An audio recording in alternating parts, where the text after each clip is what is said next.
Bismillahirrahmanirrahim. Assalamualaikum warahmatullahi wabarakatuh. Waalaikumsalam warahmatullahi wabarakatuh. Terima kasih pada Bapak yang sudah menyediakan waktu untuk kegiatan wawancara ini. Sebagaimana yang kita ketahui, sebelum kegiatan ini saya ingin menyampaikan tujuan kenapa kami melakukan wawancara hari ini ya Pak ya. Sebagaimana kita ketahui bahwa Bapak adalah kepala sekolah yang sudah berpengalaman selama belasan tahun menjadi kepala sekolah, sudah banyak sekolah ya Pak ya. Ya, dan kemudian tentu saja pengalamannya dalam menyelesaikan kasus-kasus yang terjadi di sekolah dan pengambilan keputusan lebih matang dan lebih Pak, ilmu pengalaman gitu. Jadi ini bagian dari tugas kami di modul 31 tentang pengambilan keputusan dalam berbasis nilai-nilai kebajikan sebagai tugas kami sebagai guru penggerak. Nah, jadi kami juga ingin Bapak berbagi pengalaman dengan kami selama Bapak bertugas menjadi kepala sekolah. Kira-kira bagaimana Bapak mengidentifikasi kasus-kasus yang di dalamnya itu mengandung dilema etika ini, Pak. Misalnya dalam memutuskan sesuatu kita bertentangan antara diri kita sendiri dengan guru yang banyak misalnya, Pak. Atau rasa kasihan kita pada orang lain bertentangan loh dengan keadilan misalnya kayak gitu, Pak. Nah, mungkin ada nggak pengalaman Bapak yang sangat berkesan gitu? Ya, kalau kita permasalahan ada biasanya kan mungkin kita yang mengidentifikasi, mencari informasi kepada mulai dari siswa mungkin, kemudian kepada guru, atau sebaliknya permasalahan itu bisa dimunculkan oleh baik siswa langsung ke kita atau dari guru. Semuanya itu tergantung kepada situasional sifatnya. Situasional sifatnya, Pak ya. Jadi permasalahan itu nanti apabila ada masalah mungkin antara siswa dengan guru misalnya. Ya. Kalau siswa dengan guru tentu kita secara kita mendengarkan informasi, menyerap informasi sebanyak-banyaknya dari siswa yang tersebut ya, dan kemudian mengkonfirmasikan permasalahan itu dengan mungkin siswa yang lain apakah betul seperti itu gambaran dari siswa yang melaporkan atau menyampaikan permasalahannya, dan kita juga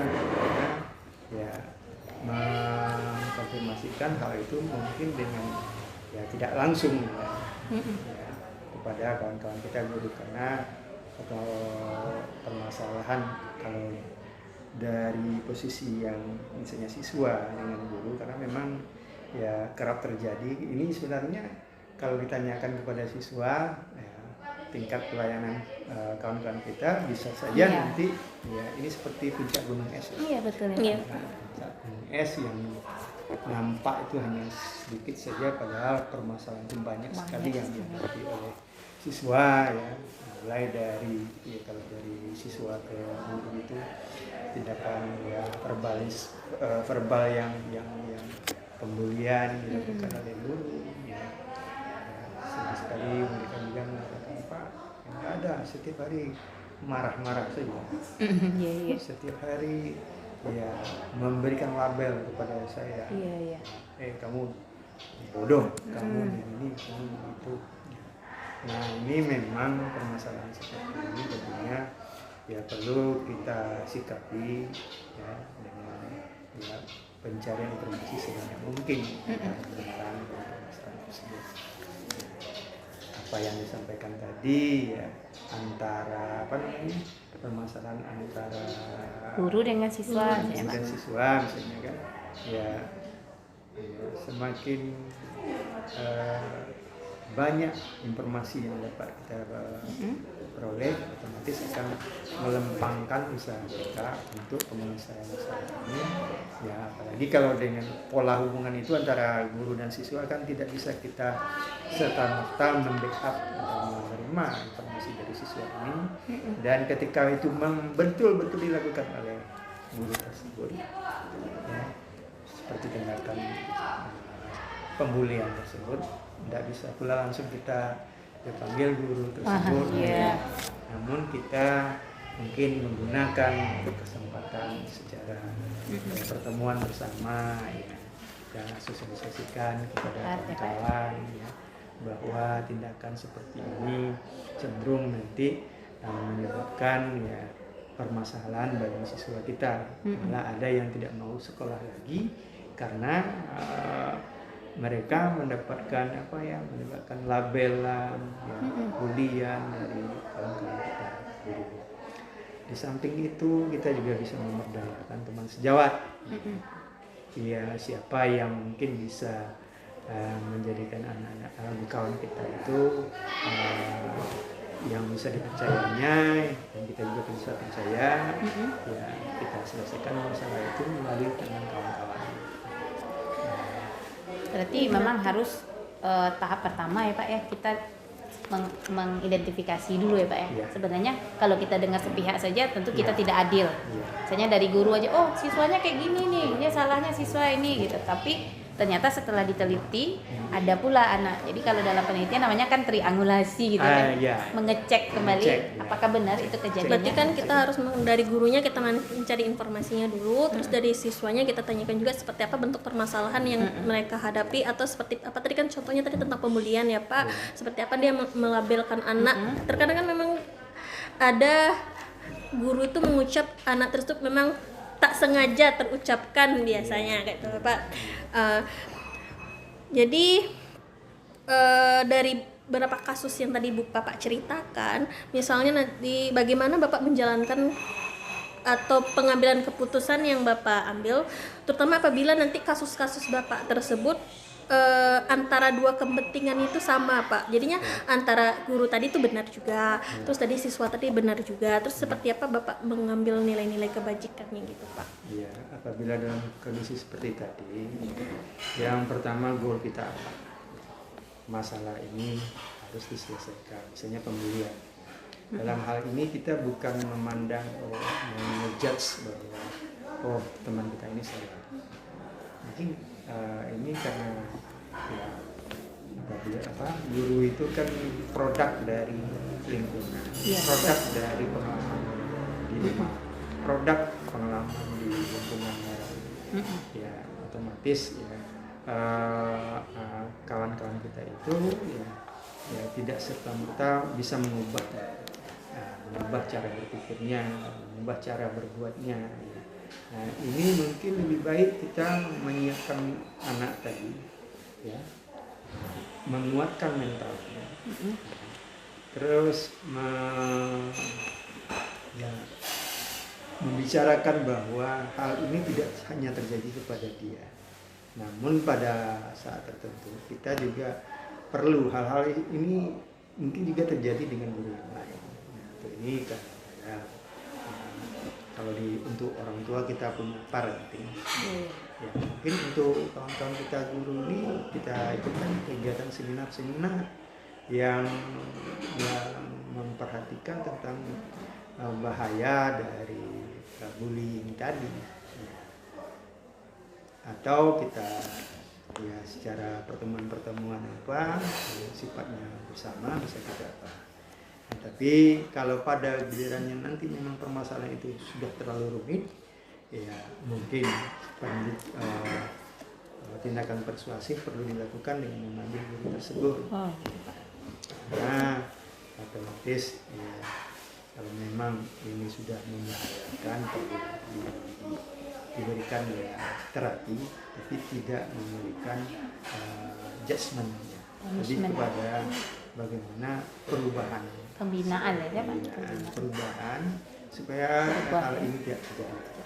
Kalau terjadi pun mungkin frekuensinya langsung tidak bisa kita serta-merta langsung ya berubah, tidak bisa seperti itu. Kemudian juga masalah yang tadi ya, ini masalah etika ya, Iya Pak.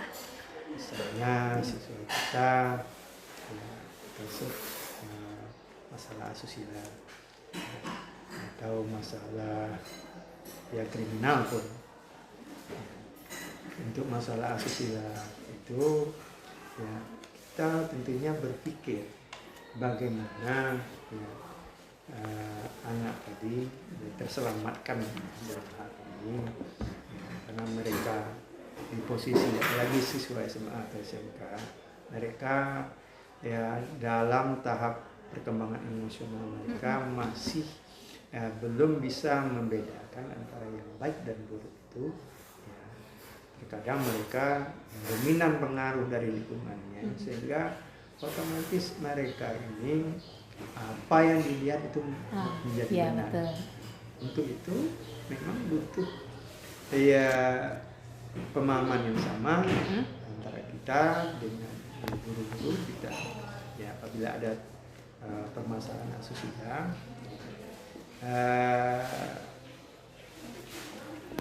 ending poinnya itu bagaimana kita menyelamatkan. Berarti kan tadi Tetap yang menggunakan paradigma berpihak. kepedulian tapi dan Berpihak. kasih sayang Berpihak pada murid. Berpihak pada asusila. peduli dengan kasih sayang lo juga penuh terhadap anak tuh Iya. sebenarnya dan pun Ya, Berarti kalau biasanya kalau kita lihat kan antara rule aturan mengatakan ini. Iya, ya. betul. Satu lagi ya siswa tadi kalau kita ikuti aturan seperti ini, Iya. dua hal yang bertentangan. Tapi ujung-ujungnya sebenarnya kita bagaimana siswa tadi bisa merubah, ya, merubah tindakannya, perilakunya tadi. Nah, yang itu jadinya. Nah, kebanyakan kita akan mengambil keputusan langsung diberhentikan. Iya, betul. Ya, kalau diberhentikan, yang target kita untuk mengubah, mendidiknya menjadi lebih baik, otomatis kita putus kesempatan bagi anak tadi untuk merubah diri. Berubah ya, Pak. Padahal tujuan dari belajar kan sebenarnya Changing behavior. ya, merubah tingkah laku. Nah, itu ya memang kita harus arif ya dalam hal ini. Ketika kita berhadapan dengan siswa, banyak sekali kita bertemu dengan kasus-kasus seperti sekolah sebentar keluarkan anak, sebentar ya punishment. Iya. Nah, kita sebenarnya bagaimana merubah punishment itu menjadi pilihan-pilihan yang terbaik dan itu diambil oleh anak itu tadi. Jangan karena aturan ini kamu berhenti. Sebenarnya bukan seperti itu. Kita memikirkan bagaimana keberlangsungan pendidikannya nanti, bagaimana dia bisa merubah dirinya. Saya rasa tidak ada manusia yang tidak salah. iya. Satu poinnya. Yang kedua, ya kita harus menjadi problem solver, mengatasi masalah anak-anak ini. Ya. Karena mungkin ketidaktahuannya, karena lingkungannya seperti itu. Nah, tentu butuh kita ya pemahaman yang komprehensif tentang apa yang menyebabkan anak seperti ini. Ya. Kalau kita biarkan apa akan terjadi. Jadi harus penyelesaian masalah itu yang solutif, yang bermanfaat bagi kita, tidak memberikan hukuman. Saya ya hukuman itu memang kadang-kadang perlu, tapi hukuman itu ya harusnya hukuman yang positif, Yang edukatif yang ya, Pak. edukatif, yang mengubah, tidak memberikan ya tekanan kepada siswa kita. Kalau menurut Bapak sendiri kan tadi sudah disampaikan ya Pak ya, berarti prinsip yang Bapak pakai pertama adalah care based thinking, berpikir dengan kepedulian, kemudian and based thinking, memikirkan tentang futuristik anak ini. Kalau seandainya kita seperti kasus anak kemarin ya Pak ya, kalau kita keluarkan, kita kan kata Bapak banyak faktor-faktor kenapa anak itu sampai dia melanggar etika gitu kan. Ternyata setelah diteliti ternyata orang tuanya bercerai misalnya. Kalau kita lihat ke diri kita sendiri tentu sebenarnya nggak sanggup gitu ya Pak ya, kalau kita pikir. Ternyata menurut Bapak sih, apakah yang menurut Bapak ketika Bapak memimpin, misalnya mengambil keputusan, yang menurut Bapak langkahnya efektif selain misalnya Bapak mempertimbangkan misalnya latar belakang siswa atau misalnya latar belakang, misalnya kalau guru ya latar belakang guru. Selain itu apa kira-kira yang ketika Bapak ngambil keputusan, Bapak merasa oh ini rasanya kalau langkah ini efektif. Apa yang menurut Bapak rasanya yang menunjang atau yang membuat langkah-langkah Bapak lebih matang gitu? Sebenarnya itu kan analisa kita saja. Permasalahan ini akar permasalahannya apa? Kemudian langkah antisipatifnya apa yang perlu Iya. dilakukan. Kemudian keputusan itu diambil dengan kembali kepada yang saya sampaikan tadi, bahwa manfaatnya bagi siswa itu apa. Kalau ini dilakukan, bermanfaat nggak bagi siswa itu? Mungkin di sana katanya. Jadi gitu ya Pak. Jadi selama yang keputusan yang biasanya Bapak ambil, biasanya kan nanti itu berpihak kepada murid gitu ya, jadinya nanti apa? Apakah memang Bapak mendapatkan tantangan dari hasil keputusan Bapak itu? Terkadang kan Pernah, ya. mengambil keputusan itu terkadang kan, kenapa Bapak ngambil keputusan kayak itu padahal anak-anak nyata-nyatanya udah salah. Biasanya kan ada anggapan-anggapan yang seperti itu kan Pak. Ya memang cara berpikir kita, ya kita kan nggak bisa mengatur cara berpikir orang, bahwa ya, keputusan yang sudah kita ambil ini landasan filosofisnya ini, untung plus minusnya seperti ini, ya setelah kita analisa ini yang terbaik. Dari sudut pandang yang lain mungkin akan berpikir seperti ya, lah dalam persepsi yang lain pula. Tapi begitu kita kan harus sebagai pemimpin kan harus mengambil keputusan, decision making. Nah, pengambilan keputusan itu otomatis ya akan selalu ada benturan-benturan di sana. Tidak akan terelak. Nah, begitu kita dihadapkan dengan benturan, ini kita perlu ya melakukan ya upaya-upaya persuasif kepada pihak-pihak yang tidak setuju dengan langkah yang kita lakukan. Apabila itu tidak bisa dilakukan, ya otomatis ya, yang namanya keputusan akan selalu ada dua sisi, ya, yang setuju dan tidak setuju. Bagi yang tidak setuju kita coba persuasi. Tapi kalau tidak, ya apa? Ini keputusan harus dibuat segera. Artinya ini memang dalam kehidupan sehari-hari, dalam kehidupan kita di sekolah, ya, sebagai pemimpin di sekolah, kepala sekolah pasti akan dihadapkan selalu dengan dua hal, baik dan buruk, baik dan buruk. Ini memang perlu latihan untuk mengambil keputusan ini, perlu latihan.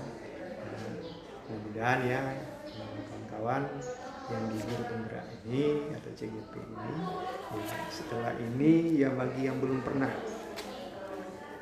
mengambil peran sebagai ya katakanlah middle manager misalnya, seperti apa misalnya di wakil kepala sekolah itu kan manajerial.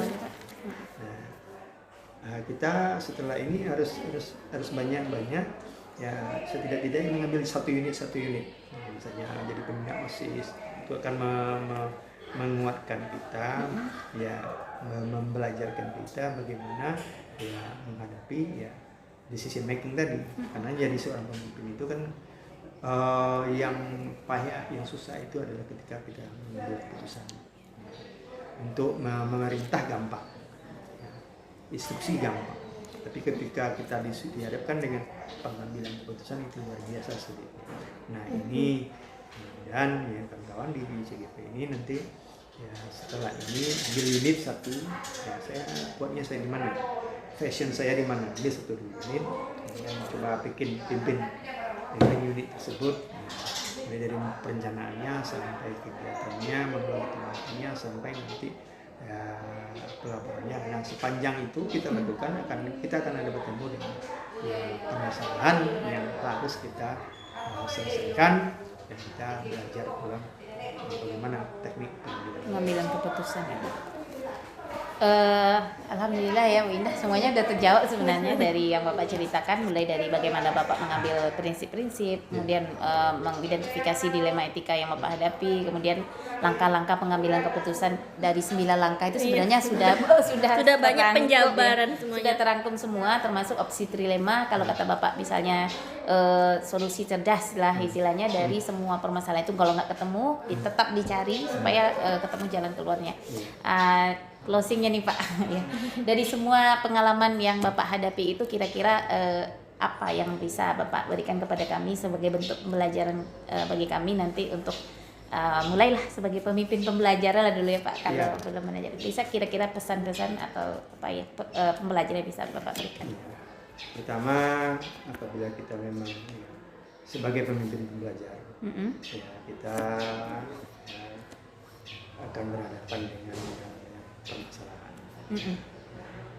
Otomatis kita menyikapi permasalahan itu dengan memberikan solusi yang cerdas dan tentunya kita tidak hidup sendiri. Kita perlu berkolaborasi dengan orang. Ketika mengambil keputusan itu tanya kepada si A, si B, si C. Nanti dari sana kita bisa juga mana yang terbaik untuk keputusan. Dan tidak mesti itu harus lahir dari kepala kita sendiri, ya. Karena bisa memanfaatkan orang lain juga untuk mengambil keputusan itu. Jadi sering-seringlah berkolaborasi, ya, ketika kita memimpin suatu unit nanti, ya, tanpa teamwork, tanpa kerjasama, ya, tidak akan pernah organisasi itu maju. Itu teamwork ya Pak ya, Ya, intinya. teamwork.